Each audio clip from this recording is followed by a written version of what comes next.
So let's go back to Southern California, because you mentioned your mom is still there and all that, and you mentioned you went there when you're 4 or 5, still debate, right? Yeah. You remember 5, but your sister, you remember 4, but your sister remembers 5? My mom remembers 4, and my sister remembers 5, I believe. Okay, so 4 or 5, right? Yeah. So talk about that, because obviously you're very, very young, but you went from... Not very, very young. No, but back then you were, right? Okay. So you went from snowy East Coast to always sunny and nice Southern California. Yeah, always sunny in California. So what was it like growing up in Alhambra, Southern California? Ooh. Great food. Great Chinese, Vietnamese food. There's obviously a huge Chinese, Vietnamese that was prevalent out there. So I was like the only Cambodian. My family was like the only Cambodian family, so we were like the dark Asian, so there was a lot of like kind of like colorism out there. Really? Yeah. And that's true. They say there's racism in like almost every culture. It's like crazy. For sure, especially in the Asian culture. Oh, really? Okay. Yeah. Tell us about that. Really? In the Asian culture? Oh, yeah. Well, completely. I am Asian, but all my friends are everything. Everyone. Yeah. So. Yeah. I mean, that's what the beauty of the Bay. That's why I love it out here so much. Mm-hmm. Out in LA, it's very small-minded, very narrow-minded. People are, they think what they want to think, or they're conditioned to think what they want to think about people.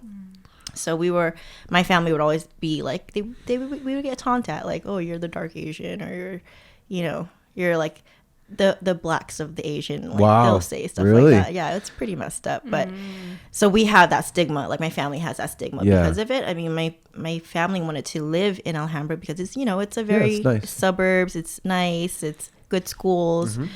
But yeah, it wasn't easy growing up there. Yeah, if you think about that, I mean, so people out there, it's not just it's everywhere, I guess. You know what I mean? And really I never thought about that, but it is true. I mean, I grew up here in Campbell, and when we moved here in 1989, there was only 2 Hispanic families on the whole block.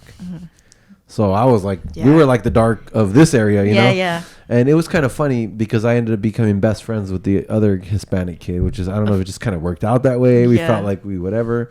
But they're more Americanized than anything. We're both more Americanized than anything. But when I went to school, it was mainly Caucasian, right? And so I came from the east side of San Jose, which was very diverse. Basically, Vietnamese and Mexican. Back in the 80s and 90s, San Jose was Vietnamese and Mexican. East San Jose, right? To now coming to Campbell, which is like mainly Caucasian, right? So, but I was fortunate. I don't know if you call it fortunate or whatever, but let's just say I looked white as a kid. Yeah. So everybody thought I was white. So I didn't really feel like that until I saw racism happening to my friends, because I'd hang out with all the Mexican kids, right? And then I would see it happening. So I think I kind of understand a little bit. It's more like colorism than racism, actually, right? Yeah, it's weird. I feel yes.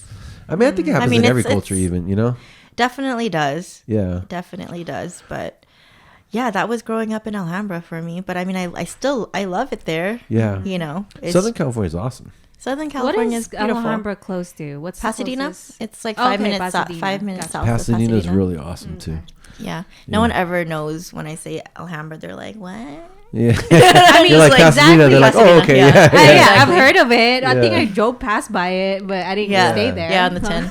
Yeah. Okay, yeah. So it's funny because I lived in, like I was telling you earlier, I lived in Southern California almost a decade, right? So I lived in West Covina and Diamond Bar. Right. And West Covina and Alhambra are kind of on the same freeway. Yep, on the 10. Just a little bit more.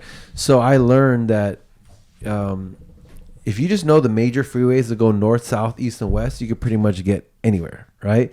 But depending on where you live, it's like which freeway you need to be on, right? So the 10 was the one that was like Alhambra, West Covina, even to Diamond Bar ish, kind of, right? Well, actually, Diamond Bar was a 60, but Pomona. Yeah.